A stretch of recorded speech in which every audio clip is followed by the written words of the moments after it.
Hello বন্ধুরা, আমি মানা। আজ আমি তোমাদের বাঁধাকপির একটি ভালো রেসিপি দেখাবো, যেটা তোমাদের সকলেরই পছন্দ হবে। এর জন্য একটা প্যানে নিয়েছি বাঁধাকপি, নিয়েছি মটরশুঁটি, ছোলা ভেজানো, গাজর কুচোনো, ক্যাপসিকাম কুচোনো। এছাড়া নেব ধনেপাতা কুচোনো, টমেটো কুচোনো, পেঁয়াজ কুচোনো, তেজপাতা, আদা, রসুন, লঙ্কা নিয়েছি, পেস্ট বানিয়ে নেব। এছাড়া নেব হলুদ, লবণ, 5 ফোড়ন, ভাজা জিরের গুঁড়ো, নেব ধনের গুঁড়ো, আর নেব সর্ষের তেল। মিক্স সবজিতে সামান্য জল দিয়ে সেদ্ধ করে নেব। সবজিকে ঢেকে দেব। ভালোভাবে সেদ্ধ হওয়ার পর জল ছড়িয়ে নেব। আর নেব একটি ডিম। প্রথমে ডিমের ঝুরি বানিয়ে নিলাম।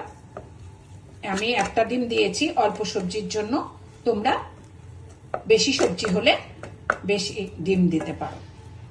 এবারে প্যানে তেল দিয়ে তেলে দেব 5 ফোড়ন, দেব তেজপাতা, দেব পেঁয়াজ কুচোনো, পেঁয়াজ সামান্য ভেজে নিয়ে দেব টমেটো, সামান্য নেড়ে চেড়ে স্বাদ মতো লবণ ও হলুদের গুঁড়ো। এবার দেব আদা, লঙ্কা, রসুনের পেস্ট।